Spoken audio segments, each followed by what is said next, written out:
Welcome to Dorking Out. My name is Sonia Mansfield, and I bring a thumb to a knife fight because that's the San Francisco way. Joining me is my podcasting sister from another mister and the co-host of Dorking Out, Margo D. Hello, my friend. Hello, my friend. I'm just going to investigate something in a really dark space all by myself. I should be fine. Yeah, what could possibly go wrong? And joining us is our podcasting brother from another mother, Adam Riske from F This Movie. Hello, friend. Would you like a refreshing bottle of Black Mountain water?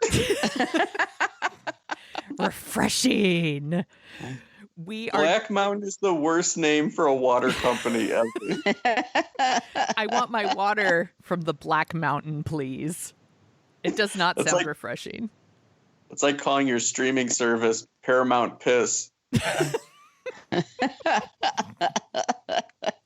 We are dorking out about 1988's The Presidio, starring Mark Harmon and Sean Connery and Meg Ryan.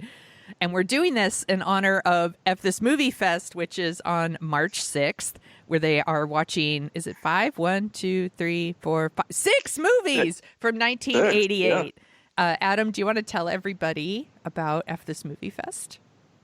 Of course, yeah. So F This Movie Fest is an all-day Twitter film festival. So what you do is you bring the DVDs or the streaming movies and you press play at the synchronized time with all of us, and we watch 6 movies together from 1988 and tweet through them. And it feels like we're all in the same room because we're following the same hashtag and following the movie at the same time. So we are going to be watching Beetlejuice, Willow, Who Framed Roger Rabbit, Action Jackson, They Live, and Die Hard. And we start at 10 a.m. Central Standard Time on Saturday, March 6th. And if you would like more details, go to the website fthismovie.com. That's the letter fthismovie.com. And then click on the tab at the top that says F This Movie Fest. This is the 10th year that they've done this. This is not a pandemic thing. They've been doing this for a long time, and it's always super, super fun, and I'm really excited. Yeah, I'm looking forward to it. It's always like our website Super Bowl. Absolutely. I like it's this so better. much fun. I like this better than the Super Bowl, to be honest. It's better than the Golden Globes. For sure. Is that tonight? That's tonight, huh? Yeah. It is tonight. I'm not going to watch that. I'll read about it tomorrow. Mm-hmm. Are either of you going to watch it? No. Okay. I might have it on in the background, but I didn't really like a whole lot of the movies that are up for awards this year, so I really don't care who wins at this point. It's hard. I'm kind of indifferent too. Yeah. So hard pass. But we're talking about The Presidio, directed by Peter Hyams. Hyams? I'm going to say Hyams. Hyams. Oh, God. I mispronounced it on purpose. That's what I'm going to say. And he's actually really good at making these kinds of movies. I looked up his credits. He did Running Scared, which I actually find to be very entertaining. I love Running Scared. Yeah. And then Time Cop. He did Sudden Death, Narrow Margin. He does these kinds of movies. And it is written by Larry Ferguson, who also wrote Beverly Hills Cop 2, Alien 3, and Rollerball. Those are movies that exist. Did either of you see this movie in the theater? No, I didn't. I don't know about Adam, but I didn't see the movie theater. My mother rented this movie and then loved it so much she bought it. And then she just is one of her, it was in her collection forever. She loved this movie. My mom loved this movie too. I saw it with my mom. Of course you did. Yeah, of course I did. I saw everything with my mom back in the 80s, and this is one of those movies, and she super loved it too. Moms love The Presidio. You heard it here first. I don't know if my Adam, mom what does your loved mom it. think about it? I don't know if my mom loves it. My dad loves it. And then last night was the first time I've ever seen it. I'm so excited to hear what you think about it. I'm like, should we even detail the plot? Does it even matter? Does it make sense? Not really. Not really. Yeah, I got very confused at some points. It's a movie that gets bored with its own plot and just goes on tangents. Yeah. There's a murder on a military base here in San Francisco called the Presidio. It's not a military base anymore. It's part of the National Park Service now. So you could just go there and like have fun. But in the movie, it's still an army base. And there's a murder. So there's they have to work together. Mark Harmon is the city cop and Sean Connery is the military. Was he like the MP? He's like the leader of the military police or something. Lieutenant Colonel. He's high up there. Yeah, he's a commandant. Yeah. Is that the word I'm thinking of? I mean, he's in charge. Yeah, I think he's like a lieutenant colonel, and he's in charge of the MPs. Is what I took from it. Yeah, and they don't like each other. It turns out Mark Harmon used to be an MP, and he feels that Sean Connery fucked him over in some way. He was an MP with the woman who played Vasquez. I know. Aliens. I'm like, Vasquez would kick all these people's asses. Like Jeanette Goldstein, I'm a huge fan of hers. She's fucking amazing. But she goes off by herself. She's an MP, and she walks into a bad situation and is killed. I was so mad. I yelled, "Not Vasquez!" I got very upset. But anyway, it turns out Mark Harmon and her were partners as MPs. And he doesn't seem to have any, He has no feeling for her whatsoever. Right? He walks in there. Her body's on the floor. Nobody's created a crime scene. Anybody can walk in and out of that fucking place. But he's standing right by her head. Mm-hmm. And he just looks annoyed at Sean Connery. And so he, and I'm going to call her Vasquez, but he and Vasquez were partners. And then they ran into a colonel who said something rude to her. Mark Harmon beat him up. And then he left the MP, he lost a stripe. So then he left and is now a San Francisco cop without a partner there either. I guess nobody wants to work with him. He doesn't report to anybody. It's zero population police station. There's nobody there. I'm like, where is everybody? What? It's crazy. This movie, I loved it, by the way. I think it's fun, but it's stupid. It's not that it's not watchable. It is watchable. It's just, I think Adam says it right. It gets bored with its own plot. Not even halfway through. It turns out Sean Connery has a daughter, and Mark Harmon instantly hits on her, in the first. Oh, okay. Instantly. That scene when he shows up at the house. Yeah.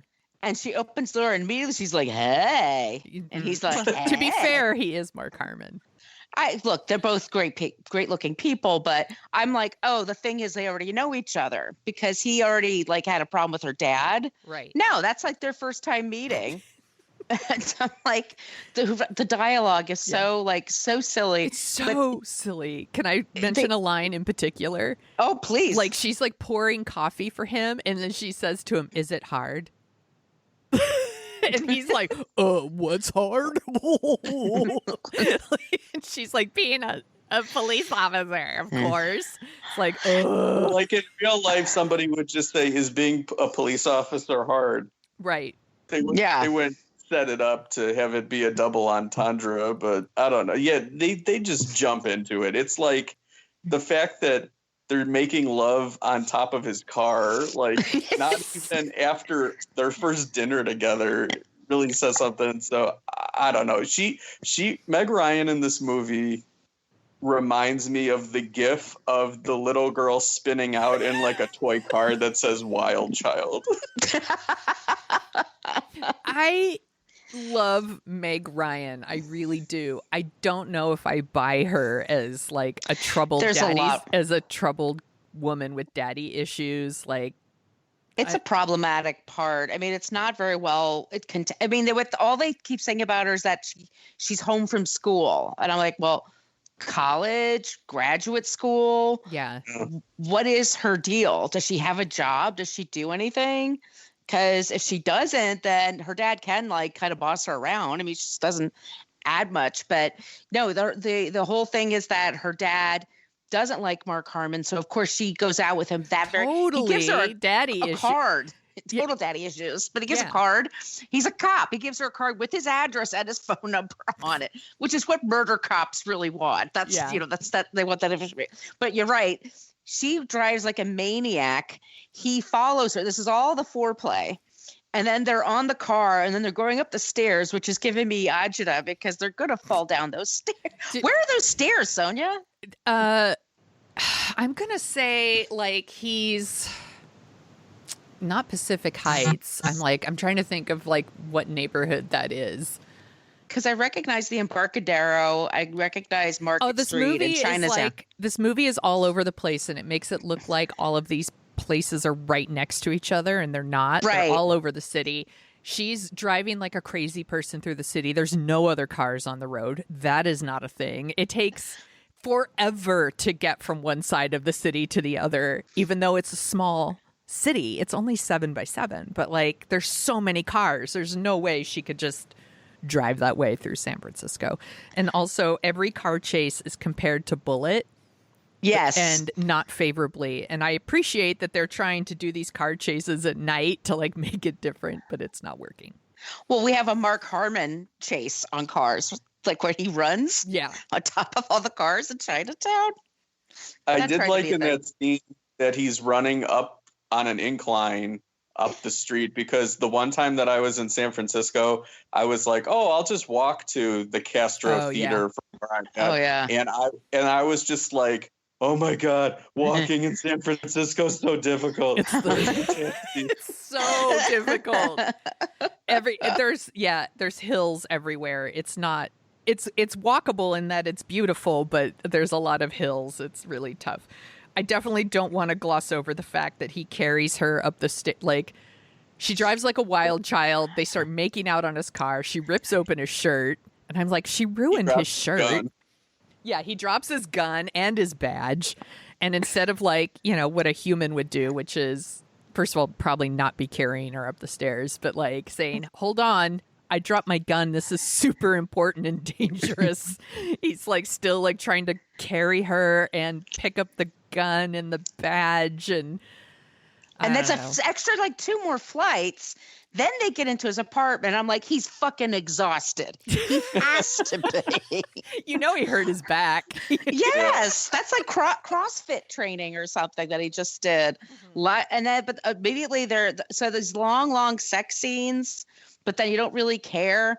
You just find out, and he has I always like, somebody has a fireplace in their bedroom or something. I'm always like envious of people with fireplaces, but there's a fireplace scene. So that's where we have their intimate talk. And that's when she says, yeah, my mother died by suicide when I was 2 and I went to school, and anyway, I got to go. Yeah. And that's all, that's it. And so now Mark Harmon now is going to follow the case and figure out who killed Vasquez. That's her name. And everybody already forgot about her, like her, but he on his own, he and Sean Connery on their own, they're going to figure it out together, because they figure it's somebody that's at the base, but somebody that's off the base as well. Like it's a whole conspiracy. So what does this have to do with anything? And there's a scene where Mark Harmon and Sean Connery are at a bar having lunch midday. Mm-hmm. And then all of a sudden the guy's like, hey, Captain, you smell like, what does he say? He insults him. He smells like mothballs. He says he smells like mothballs. And I was like, is that because he thinks he's old? I don't get the insult. And he doesn't look that much older younger than the guy, like younger than Sean Connery. Sean Connery looks good in this movie, by the way. He does. He looks fit. He looks like he's ready to go. Mm-hmm. But that's a whole speech about, you don't want to be around my left thumb because my right thumb. It's like, what? And then it's a scene goes on forever. It's so embarrassing because, like, there's no reason for there to be a bar fight in that scene. Mm-mm. Mm-mm. It's just like, oh, somebody decided that there's going to be a bar fight unprovoked by anything. Like, it's not like you didn't even like add a line where it's like he snubs him or there's like something that happens. It's like if you went to a restaurant and then picked a random family and then called some little girl a bitch or something and then punched dad in the face. It makes about as much sense as that. The movie, like, it's like it was calling out for like a Van Damme or something to be in this movie. Like, why is Sean Connery beating up people with his thumb? Why is Mark Harmon running on cars? Why is he like laying on a conveyor belt and shooting people? Like, it's weird. And like the whole thing with like the bar fight is stupid. It doesn't make any sense. Why he's doing it with just his thumb, I don't know. It's like, you know, in the end credits, there's like a thumb fight consultant for Mr. Connery. That's like one, two, three, four. Sean Connery like, declares a thumb war. Crazy. I don't understand it. There's long sections that just, they have a section where like, that's because I think sometimes it's like, well, we got permission to film at the Presidio. We got to take advantage of this. So they have that, the whole thing where they're walking through the graveyard and Meg Ryan is telling Jack Warden, who's just one of her dad's oldest friends, like, I don't know, I've been really seeing this guy. We're seeing a lot of each other. And I'm like, you have? How many days has it been? You met yesterday. Yeah, you just fucked him like 24 hours ago. Is this like all of a sudden? But so Jack Warden, you know, is going to feature somehow in there. Yeah.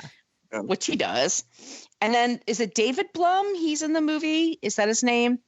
Blum. Yeah, he died, I think, last year. He was in Suddenly Seeking Susan. Yeah, Desperately Seeking Susan. That's right. Desperately, thank you. What was I talking about? Suddenly Susan. That was Brooke Shields. He was probably on an episode of Suddenly. Yeah, right? He probably was. I'm sure you're not far off. Yeah, but yeah. So there's this guy who Blum has this business in San Francisco, and it's the modern furniture for 1988, which means it's hideous. Right. But they have some businesses and they're diversifying. And that's when Sean Connery and Mark Harmon, they're like, something's going on here. And it has to do with water and the Philippines. I didn't understand any. And I'm like, what? And then there's also thing, Mark Harmon, like he sees a woman and do you guys understand that she's a fan of the Grateful Dead? Could we make it more clear to you? Yeah. I did. Yeah, that was so subtle. She's enough of a fan that she's tarped her office with gear. And then he asks her the most basic questions. She's like, whoa, man, you really know Jerry. Yeah. And you know. Oh, man, that's your dad. Is he into elevator music, man? The acting. Yeah. Scene. Like the only thing that's missing is like the little like music cues where it's like, it sounds confused, where it's like, like, like that's all that's missing from that scene. It's crazy. It's so insane. So she gives him the name and the number of the driver who dropped off the water bottle at the place where Vasquez was killed. And so he goes to his house, 732 Vermont. That's stuck in my head. And he goes to Vermont Street, and then they have a chase, and then the guy is hit by a car. And then Mark Harmon's just kind of like, God damn it. You know, he's all head split up. And I'm like, this would be a really good time to have a partner, don't you think? Like having one other person to help you with this shit. But he's always left alone to do this. And then, so Mark Harmon and Meg Ryan, what is Meg Ryan doing in this movie? Well, I mean, this should be a part for like a new actress. Like she just said When Harry Met Sally. What is she doing? I think When Harry Met Sally was like the following year, right? Yeah. 89? She wasn't quite like a star yet. I had my timeline wrong. She was like, she'd just done like Inner Space and DOA. So like, I think she was still kind of like a rising star and wasn't quite Meg Ryan yet. Because she's so good. I mean, just such a dumb part. Yeah. It's not her fault. It's weird that she doesn't factor into the mystery of it at all. Like you would think that this is a part where even by its worst terms, she would be like the damsel in distress at the end or something, or like factor into the plot. Like she has to go along with her and like with Mark Harmon and her dad, like something happens where she becomes embroiled in this, but like never happens ever. Never happens. That's why I'm confused, because it's like her storyline would fit if this movie was like a character plot-driven movie. Like, oh, we need to explore who Sean Connery is, and we do it through Meg Ryan and like all this. Like, but that's not what this movie is. She's just there to like give sex scenes, basically. Yeah, that's it, and to fight with Sean Connery and look beautiful in dresses. By the way, she has a beautiful like little black dress that she wears at one point, and I was like, I've 100% had that dress. Like, every woman has. Yeah, she ripped my wardrobe. But yeah, they're at the officers' dance, and with Mark Harmon, and she's dancing with another guy, like really closely, and then she's basically saying to him, "I have intimacy issues. Don't you get it?" He takes off. Then Sean Connery gets drunk, talks to Jack Warden for like a half an hour. And that's where we find out, he came to America when he was 10. That's why he has this full Scottish accent. I'm so glad they spent a half hour explaining why Sean Connery has an accent in this movie. It's bananas. Also, at one point, he fights with Meg Ryan and he raises his hand at her like he's going to slap her, And I yelled out, he'd really do that. He would totally do that. That's what I thought, too. I'm like, that probably wasn't even in the script. Yeah, he's an asshole. No, he said he bragged about hitting women. That was an interview he gave to Barbara Walters around that time. We had some things in What a Creep about it where people were like, allegedly, and I was like, it's not allegedly when you say it to Barbara Walters. Here's the clip.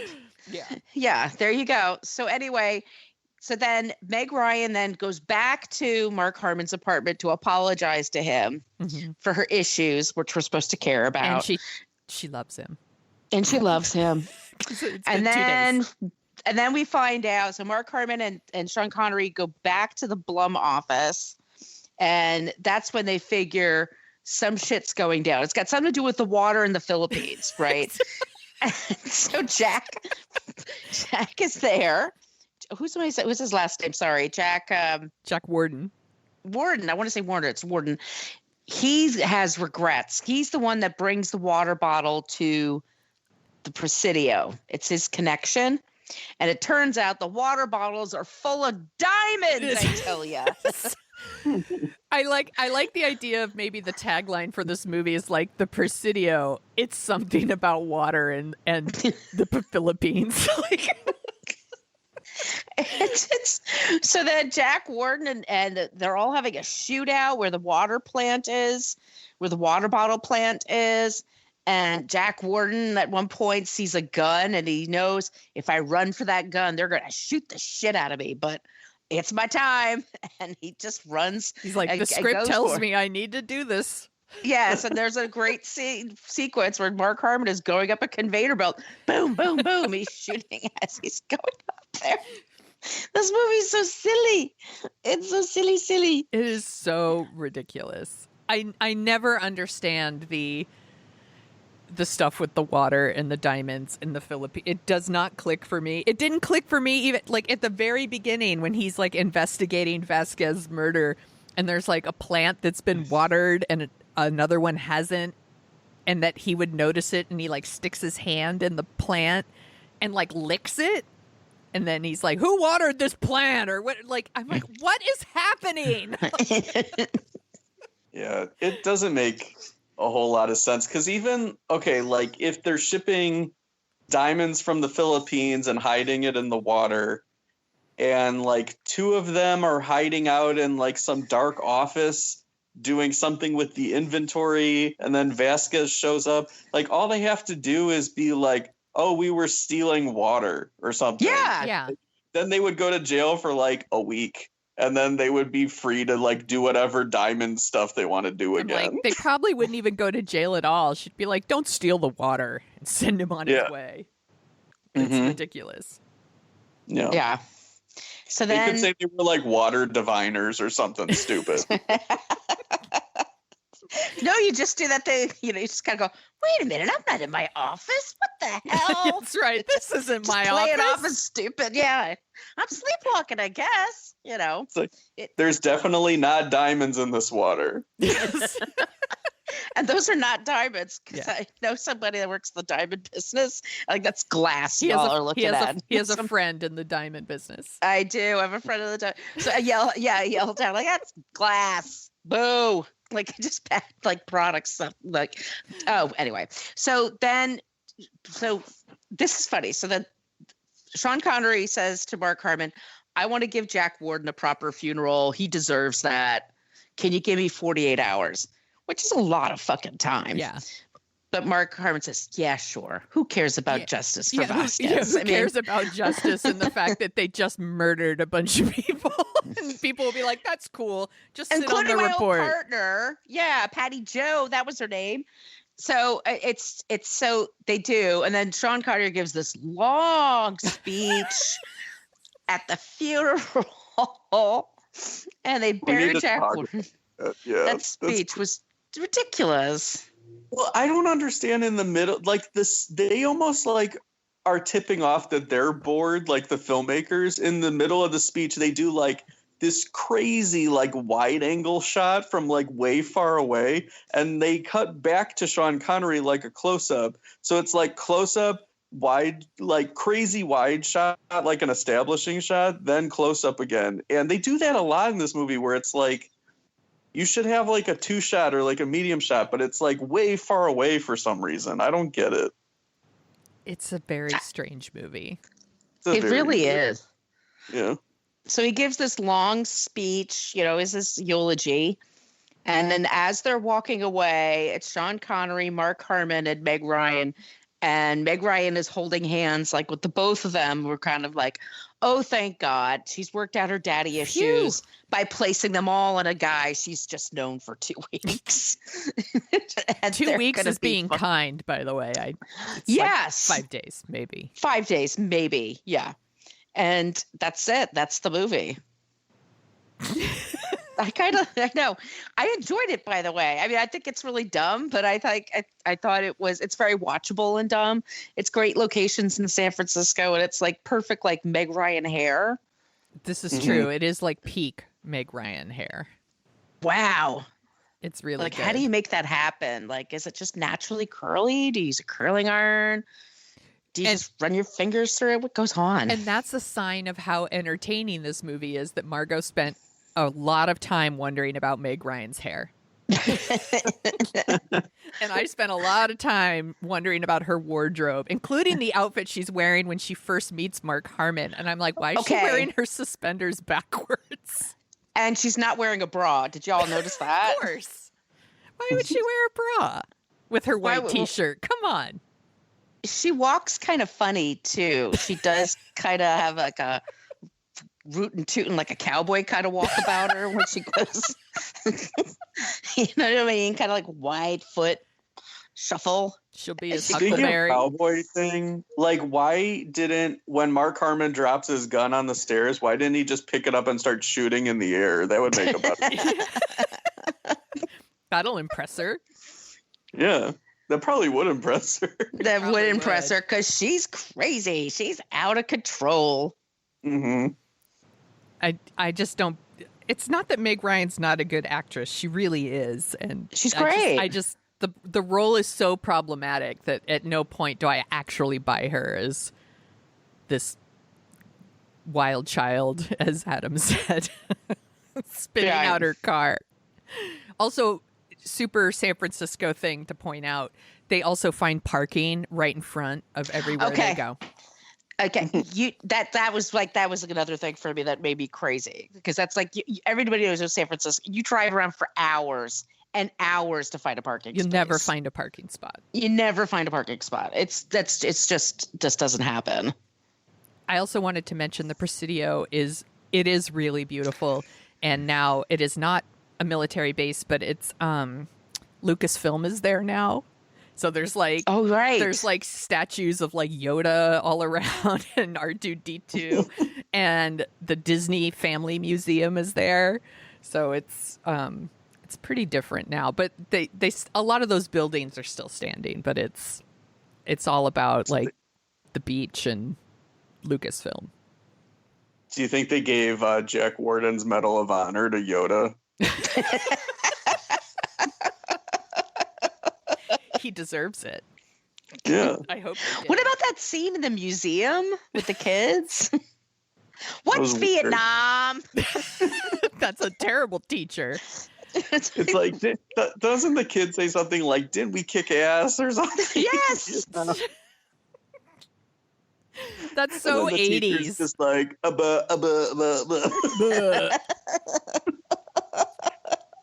Let's go look at the Golden Gate Bridge now. This movie's such a mess. Such a beautiful mess. It's a beautiful mess. But yeah, my mom owned this. Like, she watched it all the time. Dude, I was disappointed in the scene where the guy in the police station like fakes a heart attack to steal the cop's gun. And then Mark Harmon walks in and he's doing his Clint Eastwood, like, biggest badass in the room thing. And he's holding a cup of coffee. And it's like, you got to throw the coffee in the guy's face if you're holding the cup of coffee. I'm sitting there like waiting for this to happen. And it just never happens. It's crazy. And there's like only one other. Yeah, you chuck the coffee. Well, also, it's like there's only one other cop in the room. Where is everybody? Where is everybody? It's San Francisco. It's the middle of the night. It should be packed. There's no crime in San Francisco. Yeah.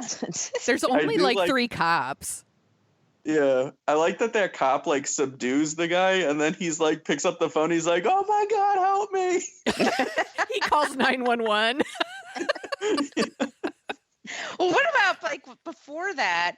There are these 2 cops arresting a guy and they're clearly planting evidence on him. Like, or that's what it seems like to me. But this is right after Vasquez was killed. Yeah.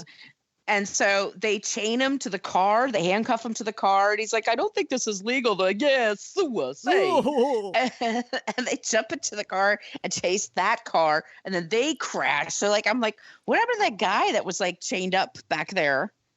It would be great if they come back to him and it's like when Meg Ryan and Mark Harmon park and then he's right there. And he's like, it's all like a now skeleton. that I would like. He like can't even stand anymore. He's just like sitting next to the car.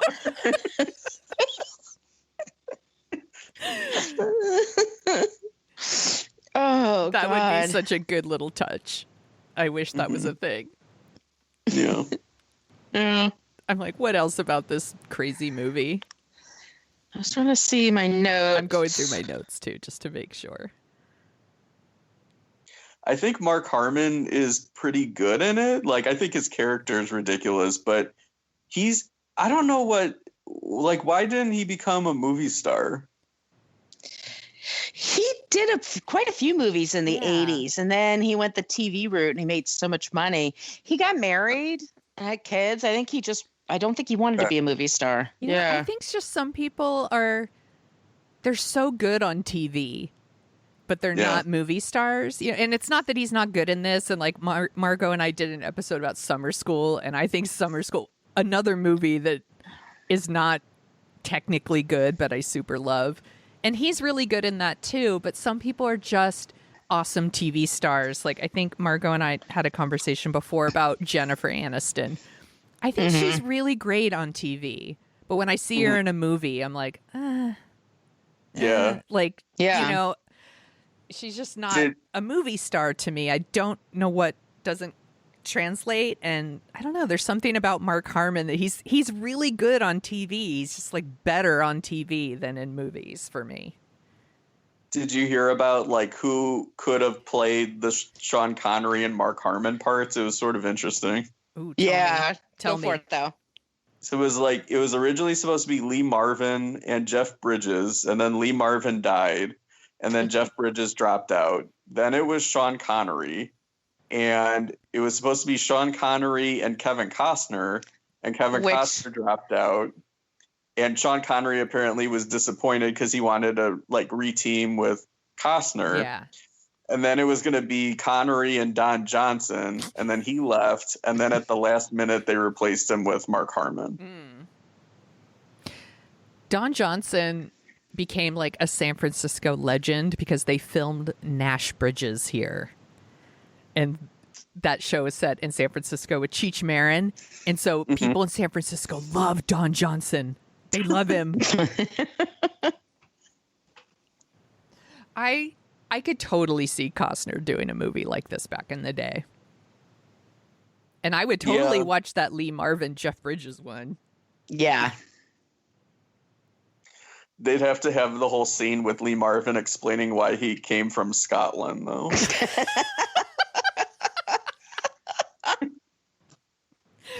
and explain why he doesn't have an accent. Right. But he's still from Scotland. Do you think they added the Jack Warden character just because Connery was like, I'm not talking to these damn kids in every scene?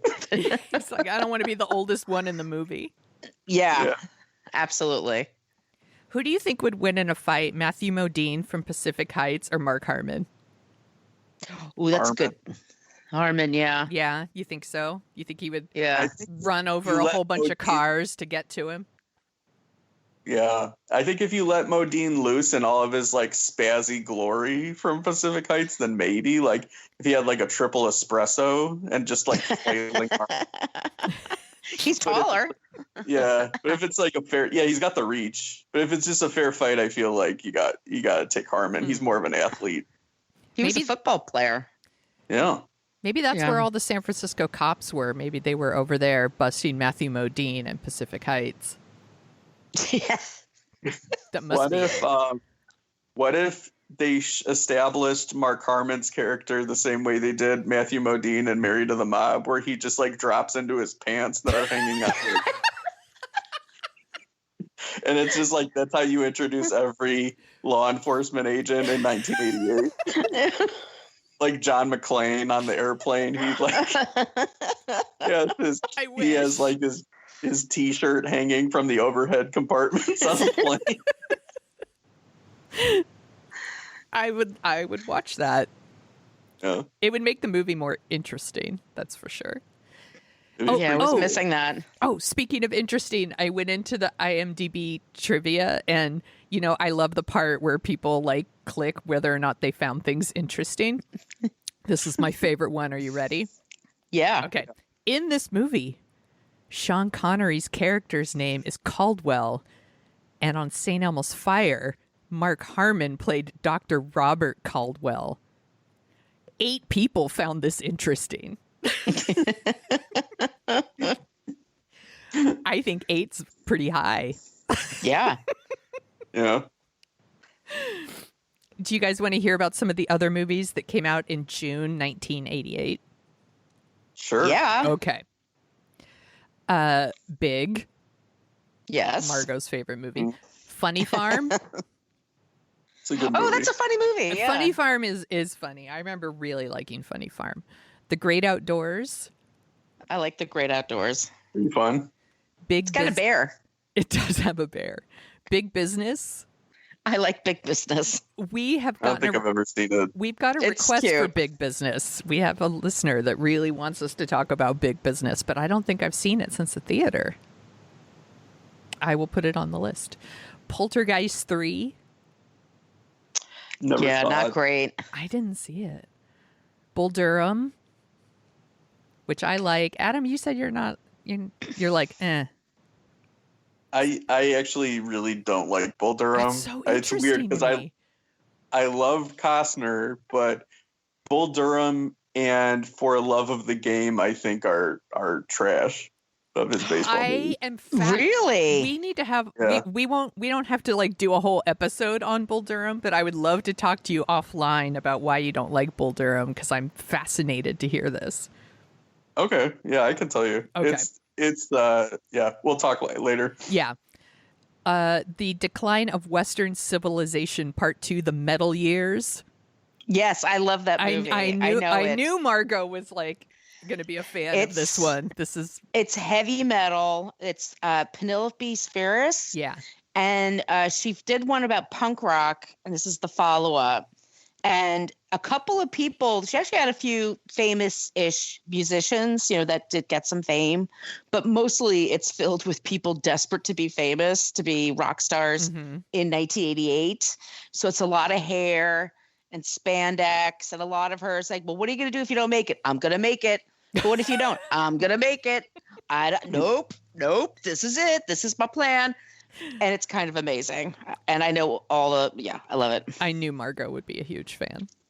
Yeah. Do you like all of them? There's 3 of them, right? Decline of Western Civilization. Are there 3 of them? I only know about the 2. There's also one that's called Heavy Metal Parking Lot. Oh, yeah. Which is you can get on YouTube. And that's a kid. And it was right before Judas Priest show. And they're like out in Maryland. And these kids are wasted and ready to go into the show. And it's filled with women. They're like, what do you think of Rob Halford? What would you do if you met him? I'd jump his bones. He probably wouldn't. He's not. The feeling is not mutual. No. Yeah. A few more movies. Who Framed Roger Rabbit, which great movie is on the F this movie list, and I'm looking forward to it. Red Heat. Not good. Started it last night. Not feeling it. And I like Arnold Schwarzenegger movies, but no. Yeah. Margo, you're such a good sport. And then the last one is Coming to America, which is one of the best. That's my second favorite comedy. It is. What's your first? So funny. White Men Can't Jump. Really? I haven't seen that one in years, and I loved it. It's funny though, because the reason why I love White Men Can't Jump is the screenplay by Ron Shelton. Like that's one of the main reasons. Durham. Yeah.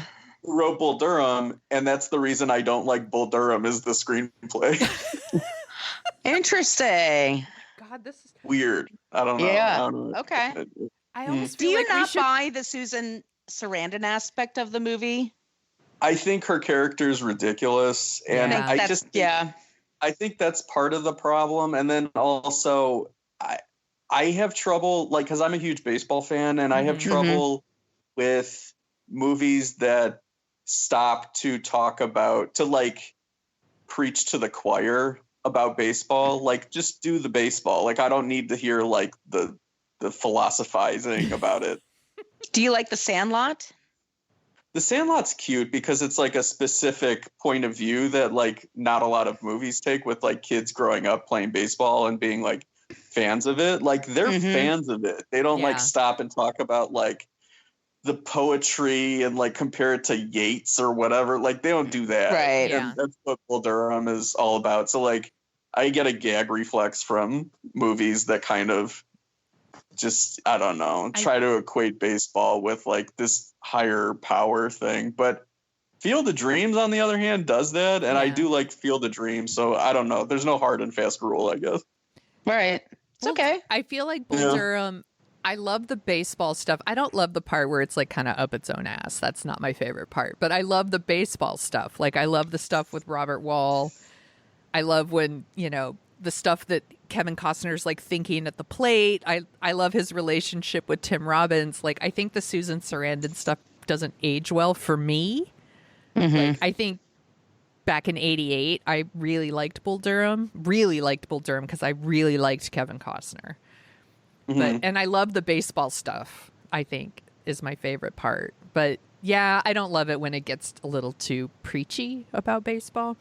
I always tell people my favorite baseball movie is The Naked Gun. Because I think about that stuff every time I watch baseball. I think the best baseball movie for me is A League of Their Own. It's so good. It's pretty damn great. I was just thinking, and for me, it would probably be Bad News Bears. Oh my God, the original Bad News Bears? Yes. The original, yeah. That's a good one. I love that one. I love when the kid in the tree is just like, don't give me that honky bullshit butterworth or buttermaker.